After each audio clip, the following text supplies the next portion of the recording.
Hey everyone, how's it going? Welcome back to Chef Vic Cuisine. Today we're making grilled octopus. Here we have a unique seafood option paired with vibrant South American flavors. The homemade chimichurri sauce makes this a standout dish that you want to reserve for those special occasions. So let's get started.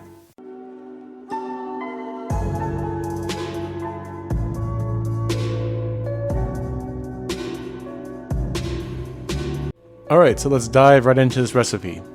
We're going to use a large bowl and fill it with water. And we're gonna place our octopus into the bowl. For this recipe, we're gonna need 2 to 2 1/4 pounds worth of whole octopus. You wanna rinse and wash the octopus in the water and then pour it out until you can refill the bowl with water with the octopus and the water looks clear. And once you reach that stage, you wanna set this bowl aside. You also want to heat a large pot of water until it's boiling, and to that pot we're going to add 1 tablespoon's worth of kosher salt, about 8 to 10 whole cloves, as well as 2 bay leaves. Bring that pot to a boil. And then once it's boiling, you want to add the octopus and then reduce the heat to medium-low or 249 degrees Fahrenheit or 120 degrees Celsius. We're going to cover this pot and allow the octopus to cook for about 40 to 50 minutes, or until a fork can easily pierce it. The octopus will turn from this dull gray into a bright, deep red. And so while the octopus is cooking, we're going to make our chimichurri sauce. In a food processor, we're going to add in 1/2 cup's worth of extra virgin olive oil, 2 tablespoons worth of white or red wine vinegar,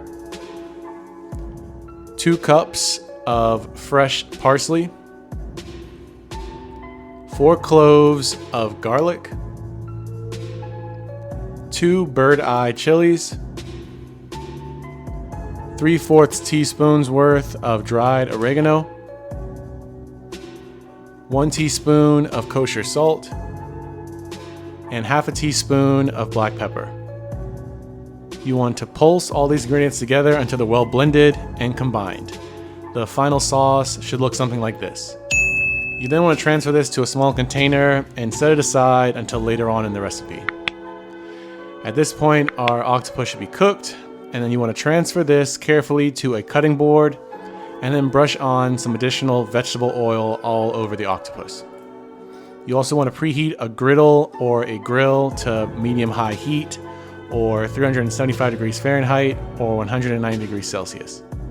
You want to spray the grill with a non-stick spray or a neutral oil. You want to grill the octopus for about 15 to 20 minutes, flipping it about halfway through this time.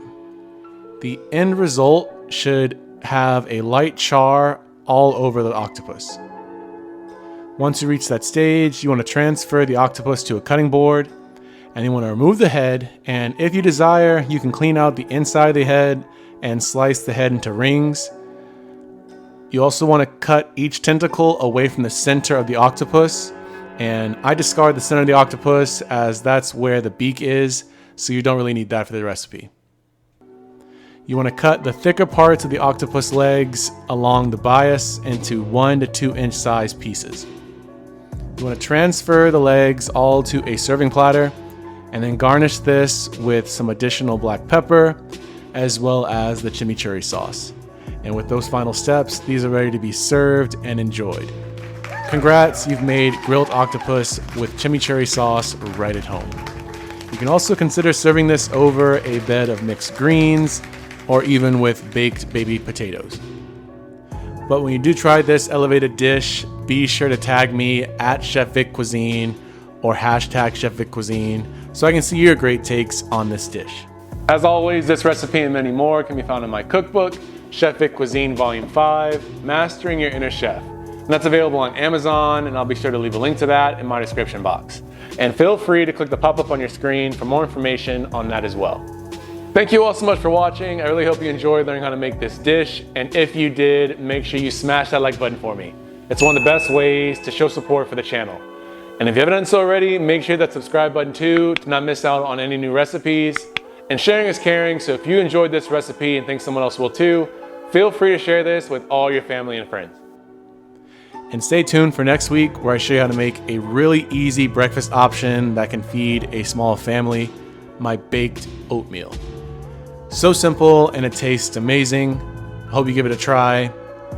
Well, thank you all again so much for watching. I truly do appreciate it. You can always check out more videos on my page now. YouTube thinks you'll like these videos, so let's see if they're right. And I'll catch you next time on another episode of Chef Vic Cuisine. And until then, peace.